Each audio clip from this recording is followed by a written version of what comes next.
মানুষ তো অনেক জায়গায় ঘর জামাই থাকে, ঘর জামাই কোনো ভদ্রলোক ঘর জামাই থাকে না। আরে বেটা, শ্বশুরের কান্দে উঠছো কেন? এর থেকে রিক্সা চালাই। উল্লুক ছাড়া কোনো মানুষ ঘর জামাই থাকতে পারে না। ঘর জামাই তো বাংলাদেশে আছে, কিন্তু ঘর শ্বশুর আছে। শ্বশুর বুড়ো হয়ে গেছে, আর যাবে কোথায়? জামাই বাড়ি যাই উঠছে। এরকম হয়েছে কোথাও? শ্বশুর খরচ করে খাবে, ভিক্ষা করবে, তবুও জামাই বাড়িতে থাকবে না, ঠিক না? এখন মা বাপ, এখন মাও বুড়ো হয়েছে, বাপও বুড়ো হয়ে গেছে, যাবে কই? আল্লাহ তাআলা ছেলেকে এক ভাগ বেশি দিয়ে রাখছে, তোর মা বাপরে খাওয়াবি, পড়াবি, যত্ন করবি, এক ভাগ বেশি দিচ্ছি। সুবহানাল্লাহ। ইসলাম এখানে অপূর্ণ করে নাই। মা বোনেরা, আপনাদেরকে সব জায়গায় আল্লাহ তাআলা জিতায় দিয়েছে। এখন দুনিয়া আপনি সব পেয়েছেন, যেটুকু পান নাই সেটুকু ইসলামী সমাজ ব্যবস্থা কায়েম নাই বলে আপনি পান না। ইসলামী সমাজ ব্যবস্থা যদি কোনোদিন সৌভাগ্যক্রমে আল্লাহ তাআলা এই জমিনে দেন, তাহলে আপনারা আপনাদের অধিকার ফেরত পাবেন। এই যুগের এক বাদশা, তার অভ্যাস ছিল কবিতা শোনা, নতুন নতুন কবিতা শুনে পুলকিত হতেন। এখন নতুন কবিতার কত শোনানো যায়? এখন কবিতা আর মানুষ নতুন করে আর বানাচ্ছে না। ফলে রাজা তার মন্ত্রীদেরকে ডেকে বলল যে বাজারে শোহরাত করে দাও, যে ব্যক্তি নতুন কবিতা রাজাকে শোনাতে পারবে তাকে 10 সহস্র মুদ্রা পুরস্কার দেওয়া হবে। মন্ত্রীরা বলল, এটা তো সর্বনাশ হবে, এই নতুন কবিতা লোকেরা বানায় আনবে আর আপনি 10 সহস্র করে মুদ্রা দিয়ে দিয়ে রাজভান্ডার তো শেষ হয়ে যাবে। রাজা বলল, না, আমার বুদ্ধি আমার কাছে, তোমরা শুধু এইভাবে ঘোষণাটা দিয়ে দাও, আর 3টা লোক দাও আমাকে, একবার শুনলে মুখস্থ হয় এরকম একজন দাও, 2বার শুনলে মুখস্থ এরকম আরেকজন দাও, 3বার শুনলে মুখস্থ এরকম আরেকজন দাও। স্মৃতিশক্তি সম্পন্ন এরকম 3 জন লোক পাওয়া মোটেই কষ্ট হলো না। বাজারে শোহরাত করে দেওয়া হলো। নতুন নতুন নতুন নতুন কবিতা তৈরি করে কবিরা আসতে লাগলো, দিচ্ছে। আপনারা থামেন না, আমি তো বলে দিয়েছি, ফ্যান সরাই দেন পিছনের দিকে, পিছনে লাগাই দেন আমার পিছনে। এখন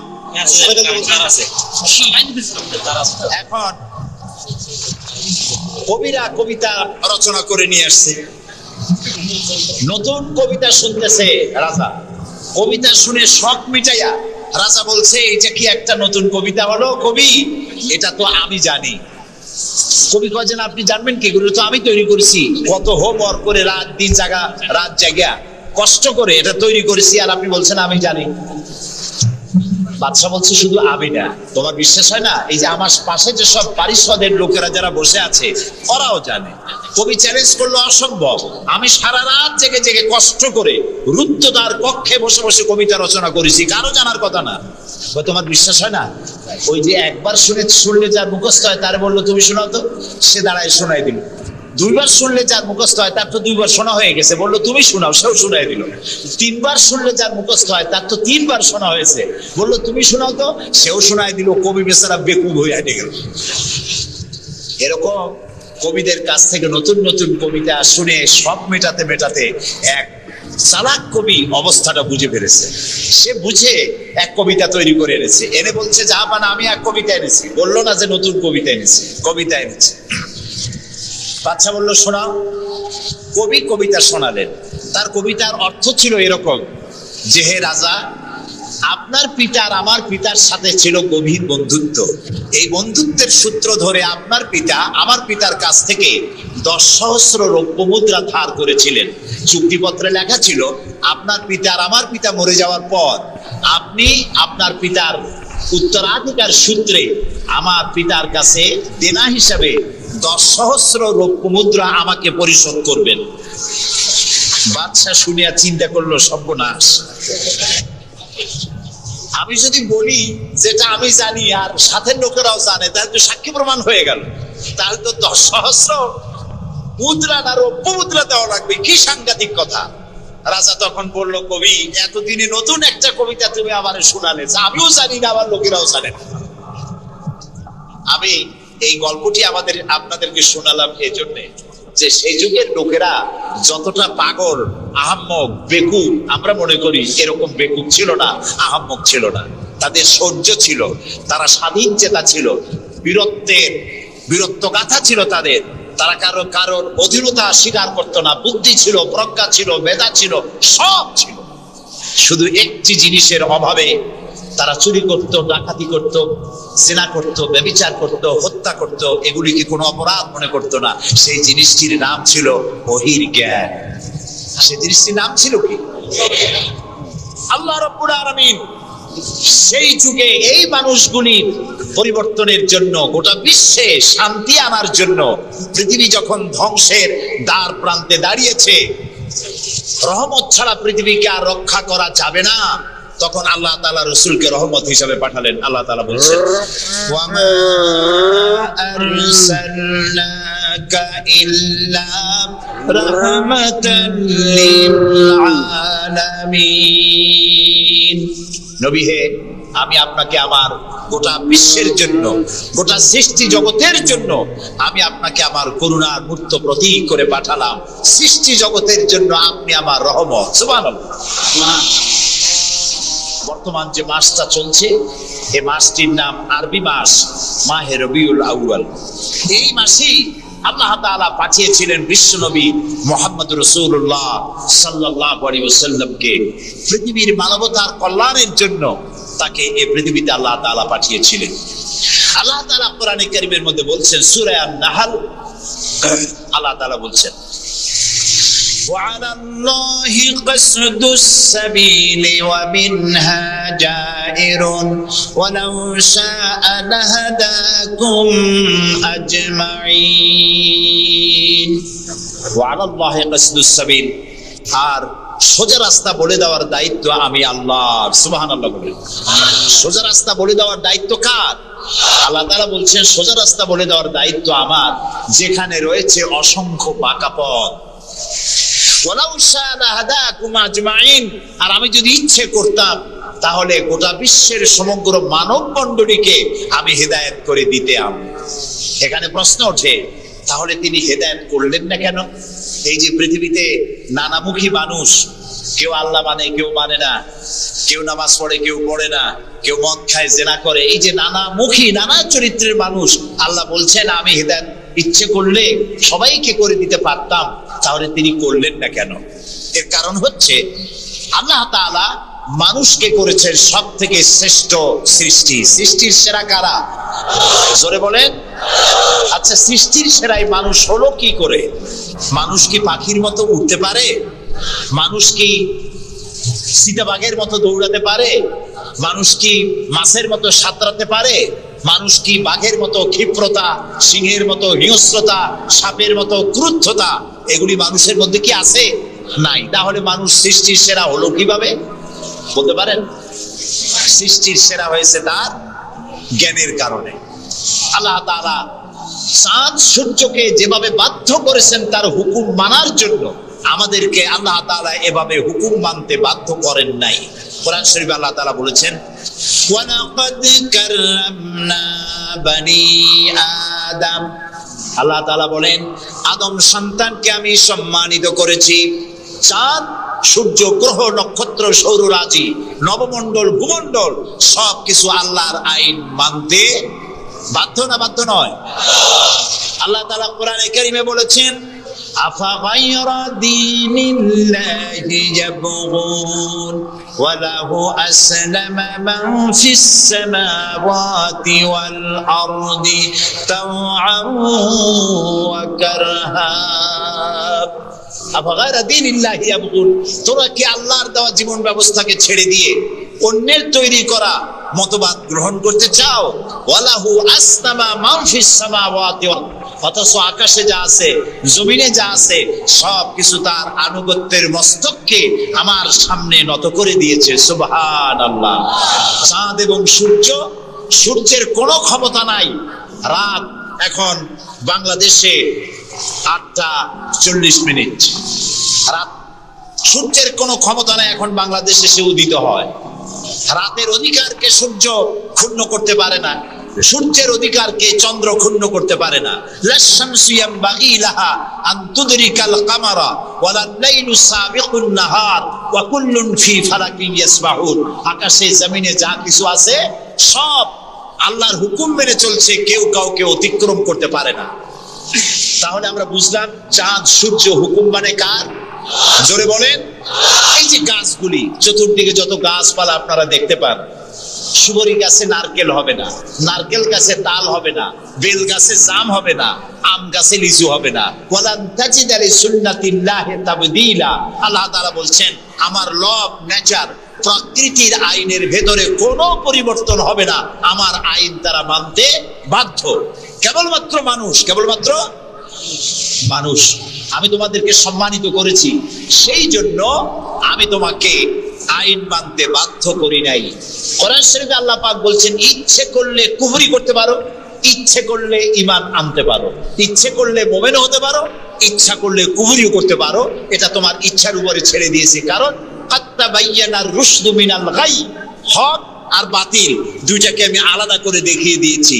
আসহাবুল ইয়ামিন, আসহাবুশ শিমাল, ডানপন্থী আর বামপন্থী দুইটা দল আমি দেখাই দিয়েছি।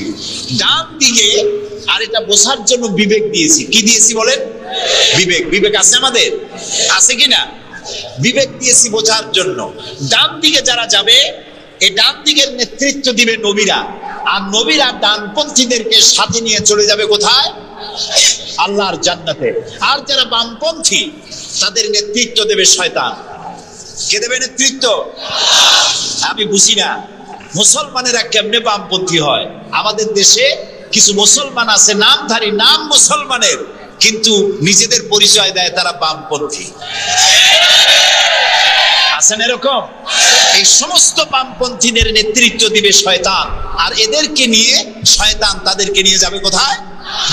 আল্লাহ তাআলা বলছেন কাত্তাবাইয়ানার রুশদু মিনাল গাই, হক এবং বাতিলকে আলাদা করে আমি ভাগ করে দুটি পথকে দেখিয়ে দিয়েছি। এখন তোমার ইচ্ছা আমার উপর ঈমান আনতেও পারো, আর যদি ইচ্ছা হয় আমার সাথে কুফরিও করতে পারো। যেহেতু তুমি গাছ না, গৌর্য না, চন্দ্র না, তুমি মানুষ, আমি তোমাকে সম্মান দিয়েছি, সেজন্য তোমার এখতিয়ারে ছেড়ে দিয়েছি, আর বিবেকও দিয়েছি। এই বিবেক দিয়ে তুমি বুঝতে পারবা পথ কোনটা। আল্লাহ বলছেন আমার দায়িত্ব হলো ওয়া আলাল্লাহি কাসদুস সাবিল, সোজা রাস্তা বলে দেওয়ার দায়িত্ব আমার। সুবহানাল্লাহ, আমি বলে দিয়েছি সোজা রাস্তা কোনটি। আল্লাহ তাআলা বলেন সূরা ইব্রাহিমের মধ্যে আলিফ লাম রা কিতাবুন আনজালনাহু ইলাইকা লিতুখরিজান নাসা মিনাজ যুলুমাতি ইলান নূর। আল্লাহ তাআলা বলেন হে নবী, আমি আপনার উপর একখানা কিতাব অবতীর্ণ করলাম। এটা একটি কিতাব নাজিল করলাম এই জন্য লিতুখরিজান নাসা মিনাজ যুলুমাতি ইলান নূর, যাতে করে আপনি মানব মণ্ডলীকে অন্ধকার সমূহ থেকে আলোর দিকে নিয়ে আসতে পারেন। লক্ষ্য করুন কথা আল্লাহ, আমি কার কথা শোনাচ্ছি? অন্ধকার সমূহ থেকে আলোর দিকে নিয়ে আসতে পারেন। ওলামারা যারা আলেম তারা বুঝবেন, কোরআন শরীফে আল্লাহ তাআলা অন্ধকারের কথা যত জায়গায় বলেছেন বহু বচনে বলেছেন, এক বচনে বলেন নাই। আর আলোর কথা যখন বলেছেন তখন এক বচনে বলেছেন, বহু বচনে বলেন নাই। নূরের বহু বচন হলো আনোয়ার, এই শব্দটি কোরআন শরীফের মধ্যে নাই। আল্লাহ এখানে কি বলছেন? আমি আপনার উপরে কিতাব অবতীর্ণ করলাম এই জন্য যাতে করে আপনি মানব মণ্ডলীকে অন্ধকার সমূহ থেকে আলোর দিকে আনতে পারেন। অন্ধকার সমূহ কি? অন্ধকার সমূহ হচ্ছে মানব রচিত যত মতবাদ, এই সবগুলো কি বলেন সবাই? অন্ধকার। আর ইসলাম হলো আলো। অন্ধকারের অনেক রূপ হয়, আলোর রূপ হয় মাত্র, বলেন কয়টা হয়? দেখুন, অঙ্ক যেদিন পরীক্ষা হয়, ম্যাট্রিক হোক আর দাখিল পরীক্ষা হোক, অঙ্কের যে পরীক্ষাটা যেদিন হয় সেদিন অঙ্ক পরীক্ষা দিতে গিয়ে যাদের অঙ্ক ভুল হয় তাদের ফলাফল একরকম হয় না বহু রকম হয়? ভুল যা হয় কয় রকম হয়? আর অঙ্ক যাদের রাইট হয় তাদের কয় রকম হয়? একরকম। তাহলে এর দ্বারা কি বোঝা যায়? সত্যের রূপ একটা আর ভুলের রূপ অনেকগুলো। এই জন্য আলোর রূপ একটা, অন্ধকারের রূপ অনেক। যেমন বিদ্যুতের আলো, কেরোসিনের আলো, হেসাকের আলো, চাঁদের আলো, সূর্যের আলো, যত রকমের আলো আছে সব আলোর রূপ একটাই, কিন্তু অন্ধকারের রূপ বিভিন্নতর। শবে কাজেবের এক রকমের অন্ধকার, অমাবস্যার আর এক রকমের অন্ধকার, রাতের আধারের আর এক রকম অন্ধকার, মেঘাচ্ছন্ন হওয়ার আর এক রকম অন্ধকার, কুয়াশাচ্ছন্ন হওয়ার আর এক রকম অন্ধকার, দরজা জানালা ভেন্টিলেটর সব বন্ধ করে দেওয়ার আর এক রকমের অন্ধকার। অন্ধকারের রূপ অনেক আর আলোর রূপ একটা। আল্লাহ বলছেন কোরআন এই জন্য নাজিল করেছি লিতুখরিজান নাসা মিনাজ যুলুমাতি ইলান নূর, মানুষের তৈরি করা যত মতবাদ সব অন্ধকার, আর ইসলাম হচ্ছে আলো। আল ইসলাম নূর, ইসলাম হচ্ছে আলো। আলোর রূপ একটা। আলোর রূপ কয়টা? আল্লাহ তাআলা বলছেন ওয়া আলাল্লাহি কাসদুস সাবিল, আমি সোজা রাস্তা বলে দেব, যেখানে আছে অসংখ্য বাঁকা পথ, সেই সোজা রাস্তার নাম কি বলতে পারবেন? মাশাআল্লাহ, আপনারা সবাই বলতে পেরেছেন। সেই ইসলাম, সেই পথের নাম ইসলাম। এই ইসলামের পথ প্রদর্শক ছিলেন আল্লাহর নবীরা। দুনিয়ায় যত নবী আল্লাহ পাঠিয়েছেন সমস্ত নবীরা হচ্ছেন ইসলামের পথ প্রদর্শক। কিন্তু বইপত্রে অনেক সময় একটা কথা ভুল লেখে, তারা লেখে মুহাম্মদ সাল্লাল্লাহু আলাইহি ওয়াসাল্লাম ইসলাম ধর্মের প্রবর্তক। এটি একটি ভুল কথা। প্রবর্তক অর্থাৎ যিনি শুরু করেন, যিনি যে জিনিসটা চালু করেন, তিনি ওইটার প্রবর্তক হন। ইসলামের প্রবর্তক হচ্ছেন আল্লাহ তাআলা, আর সমস্ত নবীরা হচ্ছেন প্রচারক, আর সর্বশ্রেষ্ঠ প্রচারক হচ্ছেন মুহাম্মাদুর রাসূলুল্লাহ সাল্লাল্লাহু আলাইহি ওয়াসাল্লাম। আল্লাহ রাব্বুল আলামিন তাকে পৃথিবীতে পাঠালেন ইসলাম প্রচার, প্রসার, প্রতিষ্ঠা এই কাজের জন্য। আল্লাহ তাআলা তাকে পাঠালেন এবং তাকে সর্বাধিক মর্যাদা দিলেন। এত বড় মর্যাদা আল্লাহ তাআলা পৃথিবীতে আর কারো দেন নাই। সুবহানাল্লাহ। কোরআনে কারীমের মধ্যে আমরা দেখতে পাই আল্লাহ রাব্বুল আলামিন যখনই কোন নবীকে ডাকার দরকার বোধ করেছেন, তিনি নাম ধরে ধরে রেখেছেন।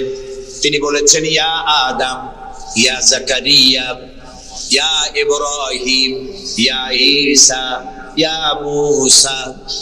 গোটা কোরআন শরীফ তন্ন তন্ন করে যদি তালাশ করা যায়, কোরআন শরীফের ভিতরে কোথাও ইয়া মুহাম্মদ এই শব্দটি, এই বাক্যটি কোথাও পাওয়া যাবে না।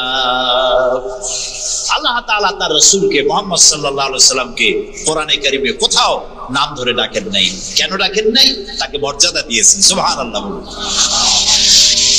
আল্লাহ রাব্বুল আলামিন নিজে তো নাম ধরে ডাকেনি নাই, বরং কোরআনে কারীমে আল্লাহ রাব্বুল আলামিন বলেছেন ও পৃথিবীর মানুষেরা, আমার নবীকে তোমরাও যেন পরস্পরকে যেভাবে নাম ধরে ডাকাডাকি করো, আমার নবীকে তোমরা সেভাবে নাম ধরে ডাকবে না।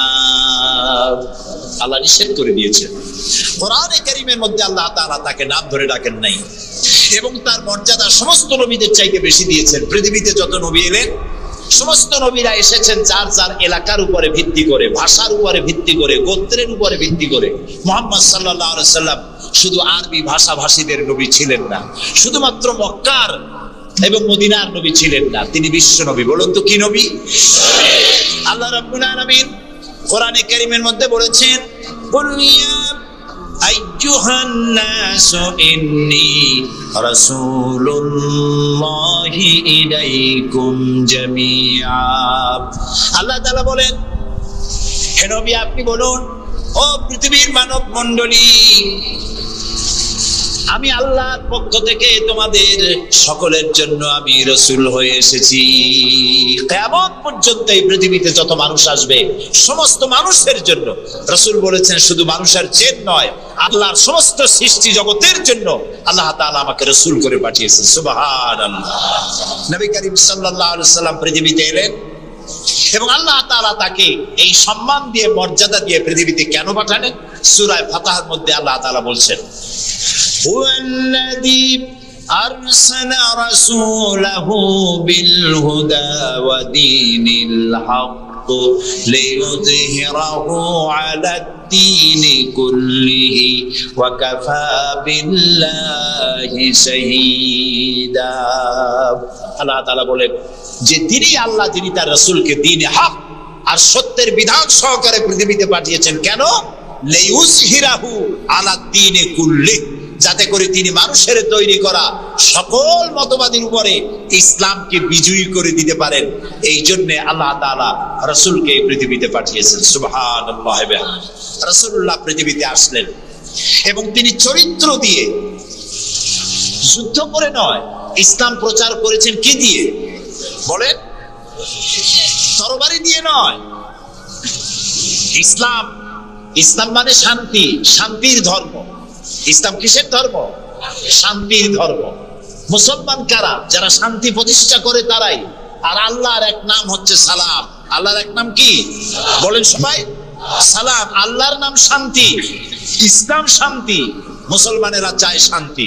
সেই শান্তি প্রতিষ্ঠার জন্য মুহাম্মদ সাল্লাল্লাহু আলাইহি সাল্লাম তরবারি দিয়ে ইসলাম আনেন নাই, তিনি ইসলাম এনেছেন তার অনুপম চরিত্র মাধুর্য দিয়ে, ব্যবহার দিয়ে, দিন প্রচার করে তার মাধ্যমে জনগণকে ইসলামের মধ্যে এনেছেন। কথা উঠতে পারে তাহলে যুদ্ধগুলো হলো কেন? বদর, ওহদ, হুনাইন, তাবুক, এগুলো ইয়ারমুক, কেন এই যুদ্ধগুলো হলো? এসব যুদ্ধ ছিল ডিফেন্সিভ। পৃথিবীর কোন ঐতিহাসিক কোন ব্যক্তি বলতে পারবে না যে মুহাম্মদ সাল্লাল্লাহু আলাইহি সাল্লাম সর্বপ্রথম আক্রমণকারী হয়েছেন কোন যুদ্ধে। বলতে পারবে কেউ? বলতে পারবে? তিনি তা করেননি। যখন আক্রান্ত হয়েছেন তখন তিনি প্রতিরক্ষামূলক যুদ্ধ করেছেন। আক্রমণাত্মক যুদ্ধ রাসূলুল্লাহ তার জীবনেও করেননি। সুবহানাল্লাহ। চরিত্র দিয়ে তিনি দুনিয়াকে বিজয় করেছেন। পৃথিবীতে যত নেতা আছে সমস্ত নেতাদের চরিত্র তো দুই রকম হয়। নেতাদের চরিত্র কয় রকম হয়? দুই রকম। একটা হয় পার্সোনাল ক্যারেক্টার, আর একটা হয় পাবলিক ক্যারেক্টার। একটা হয় জনগণকে দেখানোর, আর একটা হয় ব্যক্তিগত।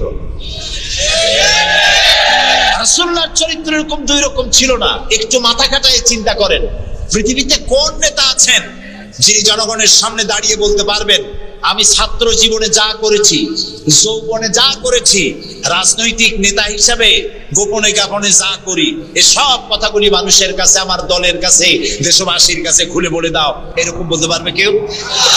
একজনও পারবে না। যদি বলে তাহলে সব সর্বনাশ। এই পৃথিবীতে একমাত্র নেতা জনাবে মুহাম্মদুর রাসূলুল্লাহ সাল্লাল্লাহু আলাইহি ওয়াসাল্লাম। তিনি বলেছেন, ও আমার সাহাবীরা, ও আমার স্ত্রীরা, দিনের আলোতে আর রাতের আধারে আমার ভিতরে তোমরা যে আচরণ আমার দেখতে পাও, আমার ওঠা বসা, আমার চলাফেরা, আমার আচার আচরণ, যা কিছু আমার ভিতরে দেখতে পাও সবগুলি খুলে খুলে মানুষের সামনে বলে দাও। সুবহানাল্লাহ। রাসূলুল্লাহর চরিত্রের সার্টিফিকেট, তার আখলাক কেমন, এটা জানার জন্য হযরত আয়েশার কাছে কয়েকজন সাহাবী প্রশ্ন করেছিলেন, মা, রাসূলুল্লাহর কাছে বেশি সময় কাটাবার সুযোগ আপনি পান, তার ইনস এন্ড আউট আপনি ভালো করে জানেন, বলুন তো তার আখলাক কেমন, তার চরিত্র কেমন? মা আয়েশা বললেন, তোমরা কি কোরআন পড়েছো? বললেন, হ্যাঁ কোরআন পড়েছি। কোরআন কি বোঝো? হ্যাঁ কোরআন বুঝি। হযরত আয়েশা বলেন, কোরআন যদি পড়ে থাকো, কোরআন যদি বুঝে থাকো, রাসূলের চরিত্র আমার কাছে জানার কোনো দরকার নাই। যেটা কোরআন তোমরা পড়েছো, কোরআনের বাস্তব নমুনা যদি দেখতে চাও, আল্লাহর নবীর দিকে তাকায়া দেখো। তার চরিত্র হলো কোরআন। রাসূলুল্লাহর চরিত্র কি? কোরআন। রাসূলুল্লাহর নবুয়তের 23 বছরের জীবনে যা আছে, 30 পারা কোরআনে তাই আছে। 30 পারা কোরআনে যা আছে, রাসূলুল্লাহর 23 বছরের নবুয়তের জীবনে তাই আছে। বড় করে বলেন সুবহানাল্লাহ। এই ছিল রাসূলের জীবন। তার চরিত্র সম্পর্কে আল্লাহ তাআলা বলছেন, ওয়া ইন্নাকা লাআলা খুলুকিন আযীম। হে নবী, আপনি উন্নত চরিত্রের উপরে প্রতিষ্ঠিত। আল্লাহ বলতেছেন। কে বলতেছেন? আল্লাহ বলতেছেন আপনি উন্নত চরিত্রের উপরে প্রতিষ্ঠিত। সুবহানাল্লাহ। এবং আমাদেরকে বলা হচ্ছে, আমাদেরকে, কাদেরকে? সারা দুনিয়ার মুসলমানদেরকে বলা হচ্ছে, লাকাদ কানা লাকুম ফি রাসূলিল্লাহি উসওয়াতুন হাসানা। গ্রহণযোগ্য মহত্তম আদর্শ তোমাদের জন্য আদর্শ রয়েছে তোমাদের রাসূলের মধ্যে। আমরা উল্টা কাজ করি। আমরা ইসলামরে চিনি পীর সাহেবরে দিয়া, মৌলানা সাহেবরে দিয়া, হুজুররে দিয়া ইসলাম বুঝতে চেষ্টা করি। এটা উল্টা কাম। আসলে ইসলাম দিয়া, কোরআন দিয়া, হাদিস দিয়া পীর সাহেবকে যাচাই করা উচিত, কোরআন হাদিস মতো উনি আছেন কিনা। হুজুর সাহেব, মৌলানা সাহেব, নেতা সাহেব কোরআন হাদিস অনুযায়ী আছে কিনা, ওরা ওই ব্যারোমিটার দিয়েই বাছাই এবং যাচাই করা উচিত। কিন্তু তা না করে আমরা উল্টাটা করি, যার জন্য আমরা প্রতারিত হই। এই জন্য রাসূল হচ্ছেন আমাদের নেতা হিসাবে শ্রেষ্ঠ নেতা। তার থেকে বড় নেতা আকাশের নিচে জমিনের উপরে কেউ নাই, তাকেই গ্রহণ করতে হবে। দেখুন, চরিত্রের উন্নত সার্টিফিকেট দিতে পারে একজন পুরুষের জন্য কে দিতে পারে? তার স্ত্রী। সব থেকে কে পারে? স্ত্রী বলতে পারে এই পুরুষটি কেমন। আর একজন স্ত্রী তার স্বামীর জন্য সব করতে পারে, জীবনটাও বিলাই দিতে পারে, কিন্তু সহজে স্বামীর বিশ্বাস যেটা সেটার উপরে ঈমান আনা এটি সহজ কথা নয়। যত পীর সাহেবরা আছেন বাইরে মুরিদ বানাতে আসেন, জিজ্ঞেস করা উচিত, হুজুর আপনার বউ আপনার কাছে মুরিদ হয়েছে কিনা?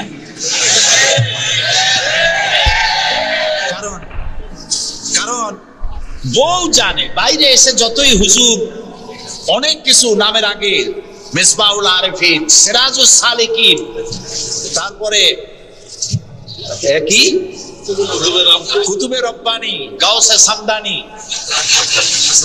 আশেকে পান্দান, সিয়াহে দান্দান, এই যতই বলা হোক না কেন, কিন্তু আসলে উনি কি ওনার বউ চাইতে কেউ ভালো জানে না। এটা ঠিক কিনা? বউ ঈমান আনছে কিনা, মুরিদ হইছে কিনা, ওইটা দেখা দরকার। ড্রাইভারকে জিজ্ঞেস করা দরকার আপনার হুজুর কেমন, ড্রাইভার বলতে পারবে।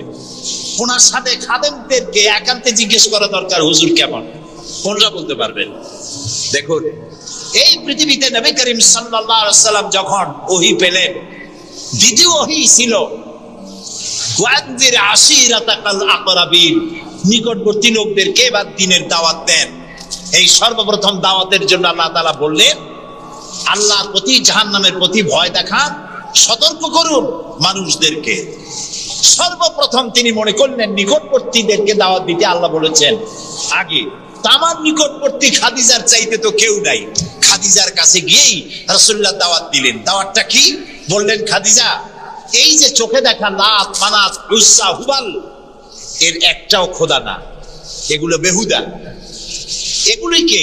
এগুলা কিছু বানাইতে পারে না, কেউ সাহায্য করতে পারে না, এমনকি নিজেকেও বিপদ থেকে রক্ষা করার কোন শক্তি ওদের নাই। এক অদেখা আল্লাহ আছেন, যিনি ছাড়া কোনো ইলাহ নাই। তোমাকে আমাকে তিনিই সৃষ্টি করেছেন, তাকে আল্লাহ হিসাবে মানো, যারা দেখা যায় না। আর আমি সেই আল্লাহর শেষ নবী, আমাকে নবী হিসাবে মানো। কত বড় কঠিন কথা, কত বড় কঠিন কথা। প্রিয় ভাই সব, পর্দার আড়ালের মা বোনেরা, লক্ষ্য করুন, হযরতি খাদিজাতুল কুবরা রাদিয়াল্লাহু তাআলা আনহা 40 বছরের বয়সের সময় মুহাম্মদ সাল্লাল্লাহু আলাইহি সাল্লামকে বিয়ে করেছিলেন। তখন তার বয়স 25 বছর। আর আজ 40 বছর বয়সে নবীজি নবুয়ত পেয়েছেন। 15টি বছর সময় পেয়েছেন রাসূলকে কাছে থেকে দেখার। হযরতে খাদিজা যখনই দ্বীনের দাওয়াত পেলেন, অদেখা আল্লাহকে বিশ্বাস করতে হবে, মুহাম্মদ সাল্লাল্লাহু আলাইহি সাল্লামের নবুয়ত মানতে হবে, এই প্রশ্ন যখন সামনে এলো, হযরতে খাদিজা কোনো প্রশ্ন তোলেন নাই, এক মুহূর্ত দেরিও করেন নাই, সঙ্গে সঙ্গে পড়ে নিয়েছেন লা ইলাহা ইল্লাল্লাহু মুহাম্মাদুর রাসূলুল্লাহ। হযরত খাদিজা বললেন আবুল কাসিম। তিনি মুহাম্মদ সাল্লাল্লাহু আলাইহি সাল্লামকে আবুল কাসিম বলে ডাকতেন, হে কাসেমের পিতা, হে কাসেমের পিতা। আমি ঈমান আনলাম আল্লাহর উপরে যারে কোনোদিন দেখি নাই। আমি ঈমান আনলাম আপনার প্রতি, সেই আল্লাহর আপনি প্রেরিত রাসূল, নবী হিসেবে মেনে নিলাম। কারণ বিগত 15টি বছর আপনার সাথে থেকে আপনার মধ্যে যে আচরণ দেখেছি, এই আচরণ কোন সাধারণ মানুষের হতে পারে না। আপনি অবশ্যই আল্লাহর নবী, আমার কোনো সন্দেহ নাই। রাসূলুল্লাহ যা করেছেন, চারিত্রিক বিপ্লব করেছেন। তার কৈশোর, তার যৌবন, ওই জনগণের মধ্যেই হয়েছে। আল্লাহ তাআলা সিরিয়া থেকে নবী এনে মক্কায় চাপায় দেন নাই, মিশর থেকে নবী এনে মক্কার উপরে চাপায় দেন নাই।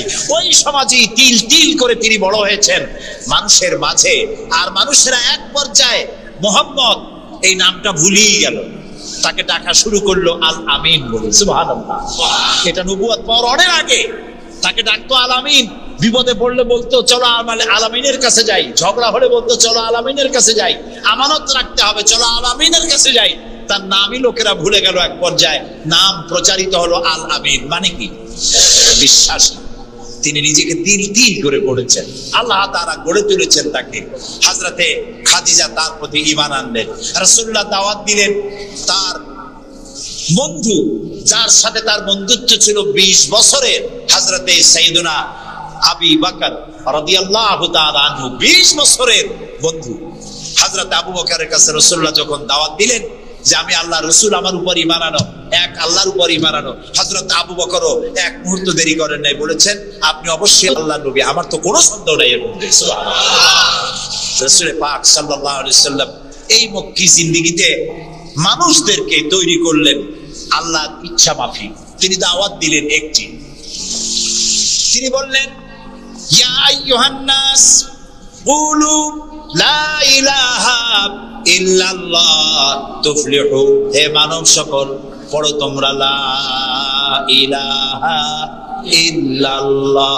জোরে পড়েন লা ইলাহা ইল্লাল্লাহ, লা ইলাহা ইল্লাল্লাহ। একথা ঘোষণা করে দাও, কোনো ইলাহ নাই, কোনো আইনদাতা নাই, বিধানদাতা নাই, শাসনকর্তা নাই, কেউ নাই ইল্লাল্লাহ, আল্লাহ ছাড়া। এই দাওয়াত যখন তিনি দিলেন, যেই সমাজের লোকেরা তাকে আলামিন বলতো, সেই লোকেরা ফুলের মালা নিয়ে দৌড়ে আসলো নাকি? তারা পাথর নিয়ে ছুটে এলো, কারণ তারা বুঝতো লা ইলাহা ইল্লাল্লাহর মানে কি। লা ইলাহা ইল্লাল্লাহর মানে শুধু কোন ইলাহ নাই আল্লাহ ছাড়া, মুহাম্মদ সাল্লাল্লাহু আলাইহি ওয়াসাল্লাম আল্লাহর প্রেরিত রাসূল, এই কথাটুকু যদি শুধু হইতো তাহলে মার খাওয়া লাগতো না। রাসূলুল্লাহ মার খান নাই, মুসা আলাইহিস সালাম মার খান নাই, ইব্রাহিম আলাইহিস সালাম খান নাই, এমন কোন নবী নাই। 3 জন নবী ছাড়া, কয়জন নবী ছাড়া? 3 জন নবী ছাড়া মার খান নাই, দেশান্তরিত হন নাই, গালিগালাজ শোনেন নাই, ঠাট্টা বিদ্রুপ শোনেন নাই, এমন কোন নবী নাই। কয়জন নবী বাদে? 3 জন। একজন কে? আদম আলাইহিস সালাম। সে সময় কোনো মানুষই নাই, কাজেই তারে বিরক্ত করবে কে? আর ছিলেন নূহ আলাইহিস সালাম। প্রথমে বাধা পাইলেন, পরে যখন বন্যা হয়ে গেল, সব যখন মরে গেল, তখন আর তারে বাধা দেওয়ার মতো কেউ ছিল না। আর একজন ছিলেন হযরতে সুলাইমান আলাইহিস সালাম। হযরত সুলাইমানকে আল্লাহ সারা পৃথিবীর রাজত্ব তার হাতের মুঠায় দিয়ে দিয়েছিলেন, সেই জন্য তার বিরোধিতাকারী কেউ ছিল না। এই 3 জন বাদে ইয়া হাসরাতান আলাল ইবাদ, বান্দার উপর আফসোস, এমন একজন নবী রাসূল পাঠাই নাই যার সাথে সমকালীন যুগের লোকেরা ঠাট্টা করে নাই, বিদ্রুপ করে নাই, মারধর করে নাই। সবাই করেছে। কারণটা কি? কারণ কি? কারণ হলো লা ইলাহা ইল্লাল্লাহর মতো বিপ্লবাত্মক রিভলিউশন সৃষ্টিকারী কথা আকাশের নিচে জমিনের উপরে আর নাই। মানে কি? মানে হচ্ছে লা ইলাহা, কোন ইলাহা নাই, কোন আইনদাতা নাই, কোন বিধানদাতা নাই, কোন শাসনকর্তা নাই, কোন হায়াত আর মওতের মালিক কেউ নাই ইল্লাল্লাহ, আল্লাহ ছাড়া। এটি বিপ্লব সৃষ্টিকারী কথা। এই কথা যখন হযরত মুসা আলাইহিস সালাম বলেছিলেন ফেরাউনের সামনে, ফেরাউন তখন বলল মা আলিমতু লাকুম মিন ইলাহিন গায়রি, আমি তো জানি না যে আমি ছাড়া আরো কোন ইলাহ আছে, তুমি এক নতুন দাওয়াত নিয়ে আসছো। আনা রাব্বুকুমুল আলা, আমি তো বড় খোদা, আমি তো বড় ইলাহ। আমি এই গত 6 তারিখে মিশর সফর করেছিলাম, আমার জীবনের প্রথম এই মিশর সফর। উদ্দেশ্য ছিল মুসা আলাইহিস সালামের দেশ দেখা, ফেরাউনের দেশ দেখা। সেখানে ফেরাউনকেও অবশেষে দেখে এলাম। ফেরাউন মরে গেছে, কিন্তু তার দেহটাকে আল্লাহ তাআলা রেখে দিয়েছেন। আল্লাহ তাআলা তারে বলেছিলেন যে জায়গায়, যে দরিয়ায় তাকে ডুবানো হয়েছে, সেই বাহার, সেই সমুদ্র থেকে এসেছি। যেখানে আল্লাহ তাআলা মুসা আলাইহিস সালামের সঙ্গে কথা বলেছেন, সে জায়গাও যাওয়ার তৌফিক আল্লাহ তাআলা দিয়েছেন, সে জায়গাও থেকে আসছে। ফেরাউন, তাকে দেখার জন্য মিউজিয়ামের মধ্যে ঢুকলাম। 40 পাউন্ড মিশরীয় মুদ্রা 40 পাউন্ড লাগলো। এরপরে ওর লাশ দেখার জন্য আরো 70 পাউন্ড লাগবে। পয়সা খরচ করে এই শয়তানটারে দেখতে গেলাম। কারণ আল্লাহ তাআলা বলেছেন কুল সিরু ফিল আরদ ফানজুরু কাইফা কানা আকিবাতুল মুকাদ্দিবিন। ঘুরে বেড়াও, আমার পৃথিবী ভ্রমণ করো। আল্লাহ তাআলা বলছেন আমার পৃথিবী ভ্রমণ করো আর দেখো মহাসত্যের অস্বীকারীদের আমি কি পরিণতি করেছি, দেখে আসো। সুবহানাল্লাহ। আমি গিয়ে দেখলাম মিস্টার ফেরাউন শুয়ে আছে, গ্লাসের বক্সের মধ্যে কাপড় দিয়ে জড়ানো, গর্দানটা এরকম চিকন, এতটা লম্বা গর্দান, মুখের মধ্যে দাঁত একটা আছে, হাতে এবং হাত পা বের করা, তাতে কিছু নখটক আছে এবং মাথায় কিছু চুলও আছে।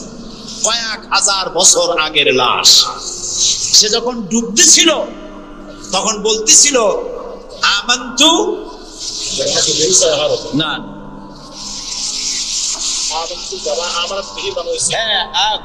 আমান্তু কামা আমানাত বিহি বানু ইসরাঈল। আমি ঈমান আনলাম বনি ইসরাঈলরা যার উপর ঈমান আনছে, আল্লাহর উপর ঈমান আনছে এটা কিন্তু বললো না। বনি ইসরাঈলরা যার উপরে ঈমান এনেছে তার উপরে ঈমান আনলাম। ওয়া আনা মিনাল মুসলিমিন। আল্লাহ আমি তো একজন মুসলমান, আবার উসুবাও কেন? আল্লাহ তাআলা বললেন আল-আন, এখন ওয়াকাদ আসাইতা কাবলু ওয়া কুনতা মিনাল মুফসিদিন। অথচ তুমি বিদ্রোহ ঘোষণা করেছো আর তুমি সবথেকে বড় সন্ত্রাসী।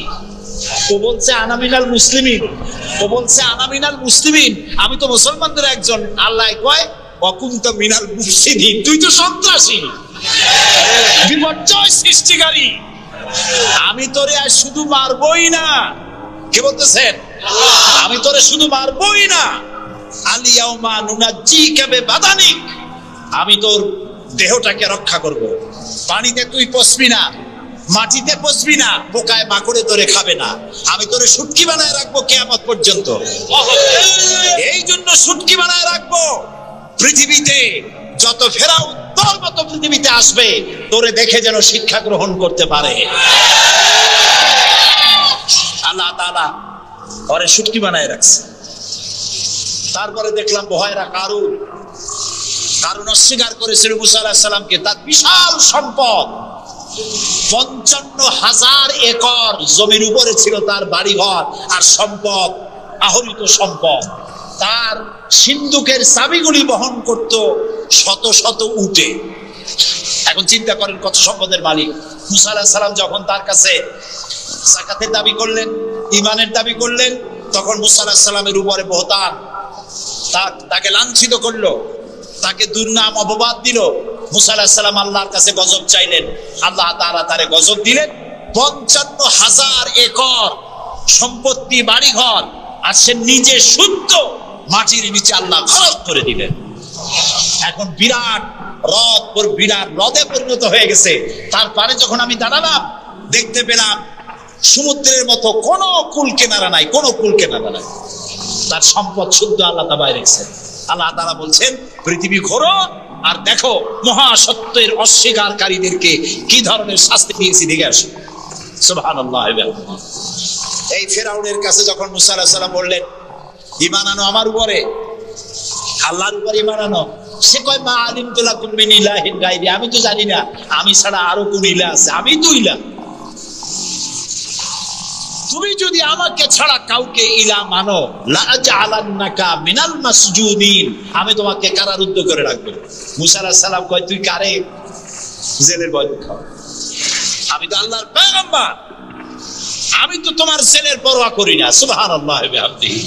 মুসা আলাইহিস সালামকে কে পাঠাইছে ফেরাউনের কাছে? কে পাঠাইছে? আল্লাহ তাআলা নিজে পাঠাইছেন। আল্লাহ তাআলা বলছেন হে মুসা, আমি তোমাকে আমার জন্য বানাইছি। সুবহানাল্লাহ। ওয়া নাখতারতুকা ফাসতামি' লিমা ইউহা। এখন শোনো আমি তোমারে কি বলি। ইযহাব ইলা ফিরআউনা ইন্নাহু তাগা, ফিরআউনের কাছে যাও, সে সীমা লঙ্ঘন করেছে, তার কাছে দ্বীনের দাওয়াত দাও। মুসা আলাইহিস সালাম বলেন আল্লাহ আমি তো কথা বলতে কি একটু তোতলা ভাব, আমি তো কথা ভালো করে বলতে পারি না। রব্বিশ রাহলি সদরি ওয়া ইয়াসসির লি আমরি ওয়াহলুল উকদাতাম মিন লিসানি ইয়াফকাহু কাওলি। আল্লাহ তাআলা আমার সিনাটারে খুলে দাও, আমার বক্তব্যকে স্পষ্ট করে দাও, আমি যা বলি তা যেন মানুষ বোঝে সুযোগ করে দাও। হারুনা খিসদুদ বিহি আজরি ওয়া আশরিকুহু ফি আমরি, আর আমার ভাই হারুনকে আমার সহযোগী করে দাও। সুবহানাল্লাহ বিহামদিহি। তিনি আল্লাহর দাওয়াত দিলেন। এই দাওয়াত দিতে গিয়ে হযরত মুসা আক্রান্ত হয়েছেন, ইব্রাহিম আলাইহিস সালাম আক্রান্ত হয়েছেন, নবী করিম সাল্লাল্লাহু আলাইহি সাল্লাম আক্রান্ত হয়েছেন। আবু জাহেল, আবু লাহাব, উতবা, শাইবা, মুগীরা সবাই মিলে বলেছে আবু তালেবের কাছে মুহাম্মদ সাল্লাল্লাহু আলাইহি সাল্লামকে বলুন যেন লা ইলাহা ইল্লাল্লাহর দাওয়াতটা না দেয়। এই দাওয়াতটা যদি না দেয়, যত বড় সুন্দরী মেয়ে উনি পছন্দ করবেন তার সাথে বিয়ে দিয়ে দেবো। টাকা চাই, সোনা চাই, সব নেতৃত্ব চাই, তাও দেব। আল্লাহর নবীর কাছে এই প্রস্তাব যখন এলো, নবীজি বললেন আমার চাচা আপনি ওদেরকে শোনায় দেন, ওদের পক্ষে যেটা দেওয়া সম্ভব সেটা তো দেওয়া দূরের কথা, যেটা দেওয়া সম্ভব নয় তাও যদি ওরা আমাকে দিতে পারে, আকাশের সূর্যটা এনে যদি আমার ডান হাতে উঠায় দেয় আর আকাশের পূর্ণিমার চাঁদটা যদি আমার বাম হাতে উঠায় দেয়, এর বিনিময়ে আমি মুহাম্মদ রাসূলুল্লাহ সাল্লাল্লাহু আলাইহি ওয়াসাল্লাম এক মুহূর্তের জন্য তাওহীদের দাওয়াতকে বন্ধ করে দেব না।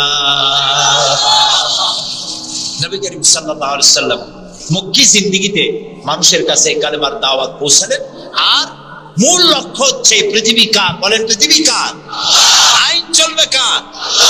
আল্লাহর সেই আইন প্রতিষ্ঠা করার জন্য একা একা করা যাবে না, একটা জনগোষ্ঠী তৈরি করা দরকার, একটা দক্ষ জনশক্তি তৈরি করা দরকার যারা দেশ পরিচালনায় যোগ্য। এরকম লোক রাসূলুল্লাহ মক্কির জীবনে 13 বছরে দক্ষ একটা জনগোষ্ঠী তৈরি করে ফেললেন। সুবহানাল্লাহ। দেখছেন দক্ষতারে কয় আবু বকর, ওমর, ওসমান, আলী, খাব্বাব, খুবাইব, আমের, তালহা, সুবাইদ, আবু উবাইদা ইবনুল জাররাহ রিদওয়ানুল্লাহি তাআলা আলাইহিম আজমাইন, এই সব লোক তৈরি হয়ে গেল। সুবহানাল্লাহ। এই সব লোক তৈরি হয়ে যাওয়ার পর যে উদ্দেশ্যে রাসূলকে পাঠানো হয়েছিল সেই উদ্দেশ্য এখন কার্যকরী হচ্ছে। আমরা তো উল্টাপাল্টা কাম করি। 12ই রবিউল আউয়াল আসলেই পতাকা দিয়ে রাজধানী সাজাই, 12ই রবিউল আউয়াল আসলেই বিরাট একটা মিছিল, কোন একজন লোককে সামনে রাখা তারপর একটা মিছিল শুরু হয়ে গেল। তোমপে লাখো সালাম, কতগুলা পতাকা নিয়ে লাখো সালাম দিলাম, হাজার হাজার গাড়ি নিলাম, লোকজন নিলাম, এরপরে এক জায়গায় বসে নবী সালাম আলাইকা, ইয়া রাসূল সালাম আলাইকা, গরম গরম জিলাপি। রবিউল আউয়াল শেষ, রাসূলুল্লাহর মহব্বত শেষ। বিশ্বাস করুন, এই সমস্ত জিনিস দিয়ে মূল টার্গেট থেকে মুসলমানদেরকে সরিয়ে দেওয়া হচ্ছে। আপনারা আমাকে জবাব দেন, যারা এই সব কাজ করে তারা বলে রাসূলুল্লাহর ভালোবাসায় করি। আপনি কি পারবেন রাসূলুল্লাহর লাখো সাহাবীদের মধ্যে একজন সাহাবীও রাসূলুল্লাহকে যে ভালোবাসা দিয়েছেন, পৃথিবীর সব মুসলমান একত্রিত হয়ে কতটা ভালোবাসা কেউ কি দিতে পারবে? পারবে? এবার বলেন, সাহাবীরা এরকম কোন মিছিল করেছেন রাসূলুল্লাহর জন্মদিনে? তার জন্মদিবস পালন করেছেন? করেন নাই। যেটা হাদিসে নাই আমরা তা করতে পারি না। যে মিলাদ এখন পড়া হয়, যে সিস্টেমে পড়ানো হয়, একত্রিত হয়ে ইয়া নবী সালাম আলাইকা, রাসূল সালাম আলাইকা, সাহাবীরা এরকম করেন নাই, তাবেঈনরা করেন নাই, তাবেঈনরা করেন নাই। মিলাদের এই সিস্টেম চালু হয়েছে রাসূলের ইন্তেকালের অন্তত 600 বছর পর। কোথায় চলছি আমরা? রাসূলের মূল অনুষ্ঠান ছেড়ে দিয়ে, মূল কাজ ছেড়ে দিয়ে ভিন্ন পথে প্রবাহিত হচ্ছি। আমাদেরকে বিভিন্ন শব্দের মার প্যাচে সিরাতুন নবী করবো, মিলাদুন নবী করবো, মিলাদ পড়বো তো দাঁড়ায় পড়বো না বসে পড়বো, এই সমস্ত চক্করের মধ্যে ভালাই দিয়া টার্গেটে যাওয়ার পথের থেকে আমাদেরকে বাধাগ্রস্ত করা হচ্ছে। প্রিয় ভাই সব, নবী করিম সাল্লাল্লাহু আলাইহি ওয়াসাল্লাম জনশক্তি তৈরি করে ফেললেন, একটা রাষ্ট্র চালাবার মতো লোক তৈরি হয়ে গেল। আপনি যদি এই যে আর্মি ট্রেনিং হয়, শীতকালীন মহড়া হয়, আর্মি ট্রেনিং হয় কেন? এত পয়সা দিয়ে আর্মি টিকায় রাখা হয় কি জন্য? কি জন্য? দেশ রক্ষার জন্য। আমরা তো সবাই দেশপ্রেমিক, আমরা দেশ রক্ষা করতে তো আমরাই পারি। আর্মিদেরকে এত পয়সা খরচ করে করানো হচ্ছে কেন? এই জন্য করানো হচ্ছে, যখন যুদ্ধ বাঁধবে তখন আপনি অস্ত্র চালাইতে পারবেন না। অস্ত্র চালাবার মতো যোগ্যতা সম্পন্ন লোক গভর্নমেন্ট তৈরি করে, প্রতিরক্ষা বাহিনী তৈরি করে, যাতে করে কোন দেশ আমার স্বাধীন ভূমির উপরে আঘাত করতে না পারে। সেই জন্য এখন এটাকে পরিচালনার জন্য ট্রেনিং দেওয়া হয় মুসলমানদেরকে। আল্লাহ তাআলা কোরআনের মাধ্যমে, ইসলামের মাধ্যমে, হাদিসের মাধ্যমে তাদেরকে ট্রেনিং দেওয়া হয়। জমিন আল্লাহর, আইন চলবে আল্লাহ। আইনের ইমপ্লিমেন্টের জন্য, সে আইন প্রয়োগ করার জন্য দক্ষ যোগ্য জনশক্তি প্রয়োজন। রাসূলুল্লাহ নিজের সোহবত দিয়ে ধন্য করেছেন সাহাবায়ে কেরামদেরকে, তাদেরকে তৈরি করতে সক্ষম হয়েছেন। 13 বছর চলে যাওয়ার পর আল্লাহ পাক তাকে হিজরত করার অর্ডার করলেন। এবার রাসূলুল্লাহ মদিনায় চলে আসলেন। মদিনায় এসে ইসলামী রাষ্ট্রের ঘোষণা দিলেন। সুবহানাল্লাহ। এবার রাসূলুল্লাহ প্রেসিডেন্ট, এবার রাসূলুল্লাহ কি প্রেসিডেন্ট, রাষ্ট্রপতি। আর তার সংবিধান হলো কোরআন। সংবিধান কি? কোরআন। কোরআনের আইন চালু করে দিলেন। তিনি রাষ্ট্রপ্রধান হলেন।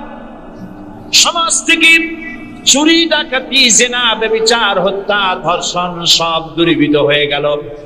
আজ মানুষ দরজা খুলে ঘুমাবার সুযোগ পেয়ে গেল। নবী করিম সাল্লাল্লাহু আলাইহি ওয়াসাল্লাম ঘোষণা করলেন, খায়রুল কুরুনি কারনি, সর্বশ্রেষ্ঠ যুগ হলো আমার যুগ। রাসূলের যুগ হলো শ্রেষ্ঠ যুগ। সমাজ থেকে চুরি ডাকাতি নির্মূল হয়ে গেল কোরআনের আইন চলার কারণে। যারা বিরোধিতা করছিল তারাও দেখলো যে মুহাম্মদ সাল্লাল্লাহু আলাইহি ওয়াসাল্লামের সাথে আমরা খামোখাই বিরোধিতা করেছি, উনি তো আমাদের বিরোধী লোক না, উনি তো আমাদের ধর্মের বিরুদ্ধে লোক না, উনি তো দেশে আইন দিয়েছেন এমন যে আইনের মাধ্যমে মানুষ তার নিজের ধর্ম পালন করতে পারে, চুরি করে না, ডাকাতি করে না, মানুষ খাবার পায়, পরার পায়, থাকার পায়, সবকিছুর গ্যারান্টি পেয়েছে। আল্লাহ তাআলা তখন একটি সূরা নাযিল করলেন। আল্লাহ তাআলা সূরা নাসর নাযিল করলেন, ইযা জাআ নাসরুল্লাহি ওয়াল ফাতহ ওয়া রাআইতান নাসা ইয়াদখুলুনা ফি দীনিল্লাহি আফওয়াজা। আল্লাহ তাআলা বলেন, যখন আল্লাহর পক্ষ থেকে বিজয় আসবে, আল্লাহর সাহায্য যখন আসবে, তখন দেখতে পাবে দলে দলে লোকেরা ইসলামে প্রবেশ করছে। রাসূলুল্লাহর ইন্তেকালের সময় দেখা গেল আশেপাশে যত গোত্রে ছিল, এলাকা ছিল, সব পড়ে ফেলেছে লা ইলাহা ইল্লাল্লাহু মুহাম্মাদুর রাসূলুল্লাহ। কাফের বলতে আর কেউ ছিল না। শান্তি পেল, নিরাপত্তা পেল। ইসলাম শান্তি এবং নিরাপত্তা। এই শান্তি এবং নিরাপত্তার পথে মানুষ যাতে আর আসতে পারে, সেই জন্য আজকের পৃথিবীর বৃহৎ শক্তি লেগেছে ইসলামকে ধ্বংস করার জন্য। আজ আমাদেরকে বলা হচ্ছে সন্ত্রাসী, মুসলমানদেরকে বলা হচ্ছে সন্ত্রাসী আর মৌলবাদ। আপনারা বলেন, বাংলাদেশের মতো এত শান্তি আর কোথায় আছে বলেন? এই যে পয়লা বৈশাখ গেল, পয়লা বৈশাখী আনন্দ উদযাপন করার জন্য ঢাকা শহরে যা মানুষ নামলো, ইতিহাসে নাকি এত মানুষ কোনোদিন নামে নাই। পেটে বাচ্চা, কোলে বাচ্চা, ঘাড়ে বাচ্চা, এগুলো নিয়ে রাত 12টা 1টা পর্যন্ত রাস্তায় রাস্তায় হিন্দু মুসলমান দৌড়দৌড়ি করেছে। কোনো অশান্তি ছিল? এই প্রথমবারের মতো বাংলাদেশে গত 30 বছরের মধ্যে গত রমজানে রোজার পূজা একসাথে আসলো, ঠিক না? হিন্দুরা তাদের দুর্গা পূজা করতে পারছে? বলেন না পারছে কিনা? মুসলমানেরা রোজাও রাখতে পারছে, ওরা পূজাও করতে পেরেছে, ঠিক না ভাই? এবার বলেন, এই ফেনীতে আপনারা দুর্গা পূজার সময় কয়টা মূর্তির মাথা ভাঙছেন বলেন? ভাঙছেন? মন্দির ভেঙেছেন? কোন হিন্দু পিটাইয়া ভারতে পাঠাই দিয়েছেন? বাংলাদেশে সাম্প্রদায়িক সম্প্রীতি সব থেকে বেশি ভালো, আলহামদুলিল্লাহ। কিন্তু আমাদের দেশে চিহ্নিত একটি মহল দেশে বিদেশে অনবরত বাংলাদেশের বিরুদ্ধে বলে বেড়াচ্ছে এখানে সাম্প্রদায়িক সম্প্রীতি নাই, এখানে নাকি হিন্দুরা নিরাপত্তা বোধ করছে না, এখানে নাকি সন্ত্রাসের জ্বালা মানুষ অস্থির, আর সন্ত্রাস সব নাকি তৈরি হয় মাদ্রাসায়। এরা মাদ্রাসা বিরোধী, মাদ্রাসা ওদের সহ্য হয় না। প্রিয় ভাই সব, এটাই জন্য আমাদেরকে যে কথার থেকে এই পর্যন্ত এসছি, আমাদের বলা হচ্ছে সন্ত্রাসী, মৌলবাদী। বাংলাদেশে সন্ত্রাসী এটি একটি গল্প। আন্তর্জাতিক সন্ত্রাসের সাথে বাংলাদেশের কোনো সম্পর্ক নাই, আলহামদুলিল্লাহ। আমরা আমেরিকাকে বলতে চাই, অভিশপ্ত ইহুদিরা প্রত্যেক দিন প্যালেস্টাইনি মুসলমানদেরকে হত্যা করছে, এটা কি সন্ত্রাসী তৎপরতা নয়? ইহুদিরা প্রতিদিন তাদের বুলডোজার দিয়ে ফিলিস্তিনের মুসলমানদের বাড়ি ঘর বুলডোজার দিয়ে মাটির সাথে গুড়িয়ে দিচ্ছে, এটা কি সন্ত্রাসী তৎপরতা নয়? সেই অভিশপ্ত ইহুদি জাতির প্রধানমন্ত্রী শ্যারন, তারে বুশ বলছেন তিনি নাকি শান্তির পায়রা। আমি বলেছি, শ্যারন যদি হয় শান্তির পায়রা, তাহলে পৃথিবীতে অশান্তির শকুনের নাম কি?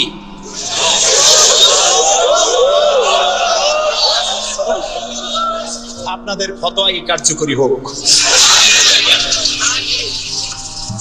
আল্লাহ আছেন, আল্লাহ আছেন। ও তো ভালো, ফেরাউন ওর থেকে শক্তিশালী ছিল, নমরুদ ওর থেকে শক্তিশালী ছিল। ফেরাউনের সুবাইয়া আল্লাহ শেষ করছে, নমরুদের জুতা দিয়ে পিটাই আল্লাহ বিদায় করে দিছে, ঠিক না? সে আল্লাহ আছে কিনা জোরে বলেন? আছে। তবে ওয়ামাকারু ওয়ামাকার আল্লাহ ওয়াল্লাহু খায়রুল মাকিরিন। আল্লাহর কৌশল, আল্লাহ সব থেকে বড় কৌশলী। ও বলতেছে মুসলমান শেষ করে দেবে, কলে কলে সব শেষ করবে, মুসলমান ইসলামের রাষ্ট্র শেষ করে দেবে। আল্লাহ তাআলা তার ঘরের মধ্যে মুসা আলাইহিস সালামের মারার চেষ্টা করছিল না ফেরাউন? একটা পুরুষও বাঁচতে দেবেন, সব মেয়ে লোক জিন্দা রাখবো, মেয়ে লোক সব মেরে ফেলবো, এরকম বলছিল না? সেই জায়গায় আল্লাহ মুসারে বানাইছেন কিনা? লালিত পালিত করছেন কোথায়? ফেরাউনের ঘরের মধ্যে। যে বুশ দুনিয়া থেকে ইসলাম আর মুসলিমদেরকে মিটাতে চান, সেই বুশের ঘরের মধ্যে আল্লাহ তাআলা ইসলাম ঢুকাই দিছে। উনি লাগছেন ইসলাম রে শিকল কাটার জন্য, মেয়ে লোকরে মসজিদের ইমামতি করার জন্য। কারা কি করতেছে আমরা বুঝি, আমরা ভাত খাই। আমার জাতি মদ খাইয়া চোখ লাল করে না, আল্লাহর মেহেরবানি। তোমার জাতি করে। আমেরিকায় মেন্টাল হসপিটালে রুগী সব থেকে বেশি, পাগল বেশি দুনিয়ার সব জায়গায়। দুনিয়ার সবচাইতে বেশি পাগল কোন দেশে? আমেরিকায়। কারণ ওদের ব্রোকেন ফ্যামিলি, যৌথ পরিবার না। স্বামী স্ত্রী বিশ্বাস করে না, স্ত্রী স্বামীরে বিশ্বাস করে না, বাপ ছেলেরে স্নেহ করে না, ছেলে মায়ের ভক্তি করে না। অশান্তির চালায়, মাথার চুল চতুর্দিক দিয়ে কাটিয়া মাথার উপরে তালপট্টির ডিপ বানায় রাখে। কেউ বা মাথার চুল ছোট ছোট করে কাটিয়া পিছনের দিকে বাসার নাম্বার, মোবাইল নাম্বার লিখে রাখে। আমি দেখে কইছি, শয়তানি যদি দেখে, শয়তান খালি কাঁদবে আর বলবে যে আমি শয়তান হয়েছিলাম কি কাছে। এইটা তো খারাপ শয়তান। শান্তি নাই, অশান্তির দাবানল চলছে গোটা আমেরিকা জুড়ে। ওরা মুসলমানদের ঐতিহ্য ধ্বংস করার জন্য একটা কোথার থেকে শয়তান মহিলা এনে মসজিদের ইমামতি করেছে। আর ওর পেছনে যারা নামাজ পড়ছে সেগুলো সব বেনামাজি, কোনো নামাজি না। আর যিনি ইমামতি করেছেন, পত্রিকা এসেছে তার নাকি স্বামী ছাড়াই একটা বাচ্চা হয়েছে। এই হলো ইমাম। যে জাতের ইমাম সেই জাতের মুয়াজ্জিন, সেই জাতের মুক্তাদি। প্রিয় ভাই সব, 9/11 পরে ওই জাতির মধ্যে চিন্তা হয়েছিল যে মুসলমানেরা নাকি বোমা মারে সব জায়গায়। পত্রপত্রিকা আসছে মুসলমানরা বোমা মারছে। তো মুসলমানরা এই আধুনিক বোমা বানাবার শক্তি পায় কোথায়? নিশ্চয়ই কোরআন শরীফ আছে। এই কোরআন শরীফ পড়া শুরু করলো। কোরআন শরীফ পড়িয়া তারা দেখতে পেল যে এর মধ্যে তো বোমা বানাবার কথা নাই, বরং সন্ত্রাসের বিরুদ্ধে বক্তব্য আছে। সন্ত্রাসীদের কি শাস্তি হবে তাও সূরা মায়েদার মধ্যে আল্লাহ বলে দিয়েছেন। এখন কোরআন শরীফ পড়ে পড়ে অবস্থা এই হয়েছে, প্রত্যেক বছর আমেরিকায় 20 থেকে 25 হাজার আমেরিকান সাদা খ্রিস্টান ইসলাম কবুল করে মুসলমান হয়ে যাচ্ছে। ঠেকাইতে পারবে না ইসলামকে। ইসলাম হলো সূর্যের মতো, এদিক দিয়ে ডুবে, দেখা যায় পশ্চিম দিক দিয়ে ডুবে গেছে, আর বুঝি উঠবে না। সকালবেলা দেখে পূব দিক দিয়ে কি হয়েছে, উদিত হয়ে গেছে, আবার ওদিকে ডুবলো, এদিক দিয়ে উঠলো। ইসলামও এইরকম। মনে হয় ইরাকে ইসলাম শেষ, আফগানে শেষ হয়ে গেল, আল্লাহ তাআলা আবার ফিলিস্তিন দিয়ে উঠায় দেবে, বাংলাদেশ দিয়ে উঠায় দেবে, কাশ্মীর থেকে উঠায় দেবে। ইসলাম রে নিবাইতে পারবে না। ইউরিদুনা লিইউতফিউ নূরাল্লাহি বিআফওয়াহিহিম আল্লাহু মুতিম্মু নূরিহি। মুখের ফু দিয়ে ইসলামকে নিবানো যাবে না। এটা কার? ইসলাম কার? আল্লাহ তাআলা। সেই জন্য আমরা চাই ইসলামকে মানুষকে বুঝায়া, মানুষকে আস্তে আস্তে ইসলামের দিকে নিয়ে আসা। আল্লাহ তাআলা আমাদেরকে সেই তৌফিক দান করুন। আমরা বলি আমিন, সবাই বলি আমিন।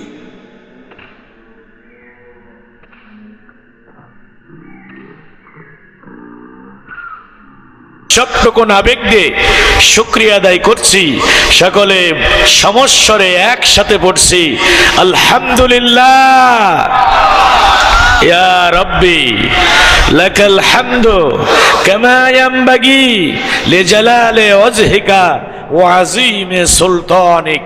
অতঃপর দরুদ এবং সালাম পেশ করছি বিশ্ব মানবতার মুক্তির একমাত্র অগ্রসেনানায়ক, লাঞ্ছিত, বঞ্চিত, নিষ্পেষিত, নিপীড়িত মানুষের পরম হৃদয়ের বন্ধু, বিশ্ববরণ্য রাজনীতিবিদ, বিশ্বের সফল রাষ্ট্রনায়ক, নারীর অধিকার প্রতিষ্ঠার অকুতভয় নির্ভীক সৈনিক, এ পৃথিবীর অবিসংবাদিত মাজলুম জননেতা, বিশ্ব নবী, বিশ্ব নেতা জনাবে মুহাম্মদুর রাসূলুল্লাহ, যে বিশ্বনবী আল ইসলামকে ধুলির ধরায় প্রতিষ্ঠিত করতে গিয়ে তায়েফের মাটিতে বুকের তপ্ত লৌহ ঢেলে দিয়েছেন, খুন ঝরা উহুদের ময়দানে দান দান মোবারক শহীদ করেছেন, শিয়াবে আবি তালিবের পাহাড়িয়া জেলখানায় দীর্ঘ 3টি বছর কারারুদ্ধ বন্দী মানবতর জীবনযাপন করেছেন, কাফের বেঈমান আর মুশরিকদের শত জুলুম নির্যাতনের শিকার হয়েছেন, 53 বছর বয়সে জীবনের শেষ পড়ন্ত বিকেলে বাধ্য হয়েছেন মাতৃভূমি থেকে হিজরত করে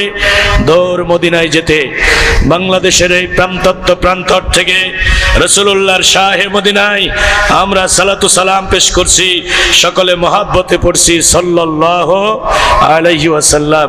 আল্লাহুম্মা সাল্লি ওয়া সাল্লিম আলা নবিয়িনা মুহাম্মদ। প্রিয় ভাই সব, আমি আলোচনা করার জন্য শারীরিক এবং মানসিকভাবে কোনো দিক থেকেই ফিট না। আমি 2007 সাল থেকে ছাত্র জীবন থেকে কোরআনের ময়দানে কথা বলি।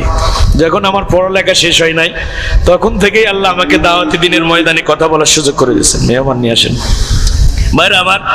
তো আমি দেখতে দেখতে প্রায় 19 বছর হয়ে গেল সারা দেশে কোরআনের ময়দানে আল্লাহ কথা বলার সুযোগ করে দিয়েছেন।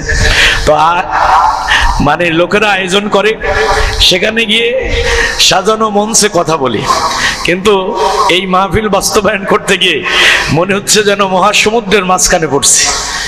আমি এমনিতে রমজানের ভিতরে আমাদের ভাইদের কাছে যত সম্ভব আমরা দাওয়াত নিয়ে গিয়েছি। এরপরে রোজার পর থেকেই ঈদের দিন থেকেই শিডিউল ছিল প্রোগ্রামের।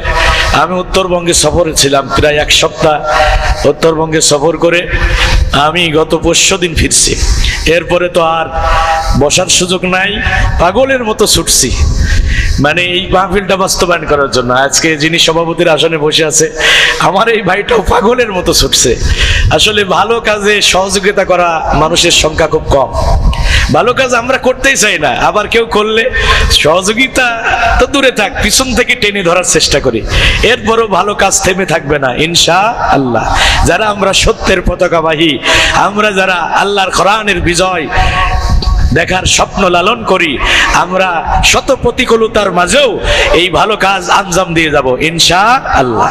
তো এই জন্য ভাইরা আমার, আমি কথা বলার জন্য আসলে বসি নাই, আমি শুধু একটু মেহমান আসার অপেক্ষায় রয়েছি। আমাদের মেহের দেহসান যশোরী ভাই আসছে, এই যে আমার ভাই, আমার অত্যন্ত হৃদয়ের মানুষ, বক্তৃতা জগতে যাদের সাথে হৃদ্দিক সম্পর্ক রয়েছে তার মধ্যে আমার ভাই অত্যন্ত নির্ভীক চিত্তে তিনি কথা বলেন, সারা দেশে তিনি কোরআনের কথা বলেন।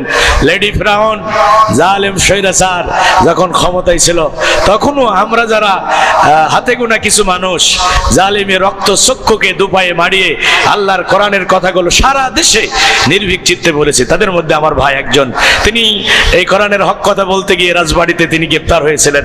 যেখানে ভাই গ্রেপ্তার হয়েছিলেন আমি ওই পাশে গিয়েছিলাম মাহফিলে। তো ভাইরা আমার, ভাই মঞ্চে চলে এসেছেন। তিনি এখন শুধু আমাদের মেহমান না, বক্তাই না, তার মেয়ে মেয়ে কলিজার টুকরা আদরের দোলালি, তার মেয়ের বিয়েও কিন্তু আমাদের মহল্লায় দিয়েছেন বাংলাদেশের একজন পতিত যশা আলেমে দিন। আমি তো বলি যে যশোর শহরে এসে আমি যদি কিছু পেয়ে থাকি, আমার সারা জীবনের স্বপ্ন ছিল যে আমি চুয়াডাঙ্গাতে থাকবো, আলমডাঙ্গাতে থাকবো, সেখানকার মাটি মানুষের সাথে আমার হৃদয়ের সম্পর্ক। আমার জীবনের গোল্ডেন পিরিয়ড যদি বলি, আমি চুয়াডাঙ্গাতে কাটিয়েছি। তো সেখানেই আমার থাকার স্বপ্ন ছিল, কিন্তু ভাগ্যের নির্মম পরিহাস, এখন আপনাদের এই মহল্লায় বাসা করে ফেলেছি, এখানে আমি থাকি। তো এখানে এসে আমাকে যদি বলেন যে আপনি কি লাভবান হয়েছেন, আমি বলি যে আমি এখানে এসে একজন বিদগ্ধ আলেমের সহচর্য পেয়েছি, অজানাকে জানার সুযোগ পেয়েছি, কোরআনের এমন কিছু বিষয় আমি জানার সুযোগ পেয়েছি একজন আলেমের সংস্পর্শে থেকে। তিনি আর কেউ নন, তিনি হলেন আল্লামা হাফেজ জুলফিকার আল মাহমুদ হাফিজাহুল্লাহ। আল্লাহ তার গোলামকে আমৃত্যু কোরআনের খেদমতে কবুল করুন। তারই ছেলের সাথে ভাইজানের মেয়ে বিবাহ বন্ধনে আবদ্ধ হয়েছে। এখন তিনি আমাদের বিআই, আগে ভাই বলে সম্বোধন করতাম, এখন বিআই হিসেবে সম্বোধন করি। আমি আপনাদের কাছে দোয়া চাচ্ছি এই আয়োজনটা যেন সফলভাবে সমাপ্ত হয়। আর আমি আল হিকমা ইসলামী পাঠাগার এবং সমাজ কল্যাণ পরিষদ যে উদ্দেশ্য নিয়ে আমরা গঠন করেছি, আমাদের ভাইজান একেবারে রোড সংলগ্ন কিছু জায়গা দিয়েছেন, ইনশাল্লাহ সেখানে আমরা একটা রুম করব পাঠাগারের জন্য। সে প্রস্তুতও আমরা মানসিকভাবে নিয়েছি এবং আক্ষরিকভাবেও আমরা এগিয়ে গেছি। আমার এক ছোট ভাই কানাডাতে থাকেন, তিনি ডাক্তার, এমবিবিএস ডাক্তার, তিনি এক গাড়ি ইট দিয়েছেন। এরপরে আমার দুইজন ভাই সিমেন্টের ব্যবস্থা করে দিয়েছেন, আর একজন ভাই বালি দিয়েছেন। ইনশাল্লাহ মাহফিল শেষ করে আমরা পাঠাগারের কাজে হাত দেব। আমি আপনাদের কাছে দোয়া চাচ্ছি, আপনারা এই ভালো কাজে সহযোগিতা করবেন না? আল্লাহর কোরআন বলেছে ভালো কাজে, আল্লাহকে ভয় করা কাজে একে অপরকে সহযোগিতা করো। আমি শারীরিকভাবে মানসিকভাবে অসুস্থ হয়ে পড়েছি, আপনাদের সবার দোয়া কামনা করছি যেন আমরা এই পাঠাগারটা এখানে দাঁড় করাতে পারি এবং সমাজ কল্যাণ পরিষদের মাধ্যমে মানবতার কল্যাণে যেন আমরা পাশে দাঁড়াতে পারি। এই যশোর রায়পাড়া এবং চাষড়া এলাকাকে যেন আলোকিত একটা রায়পাড়া হিসাবে আমরা গঠন করতে পারি। আর এই ইসলামী পাঠাগারকে যেন আল্লাহ জ্ঞান চর্চার কেন্দ্রবিন্দুতে পরিণত করে দেন। আমি আপনাদের সবার কাছে দোয়া চাচ্ছি, কলিজা ভরে আপনারা দোয়া করবেন, কোনো চাওয়া নাই, আপনাদের কাছে দোয়া চেয়ে আপনাদের সকলের জন্য দোয়া করে আমি শেষ করছি। হাযা মা ইনদি ওয়াল ইলমু ইনদাল্লাহ আলাইহি তাওয়াক্কালতু ইলাইহি উনীব সুবহানাকা আল্লাহুম্মা ওয়া বিহামদিকা আশহাদু আল্লা ইলাহা ইল্লা আনতা আস্তাগফিরুকা ওয়া আতুবু ইলাইক। আসসালামু আলাইকুম ওয়া রাহমাতুল্লাহ। জি।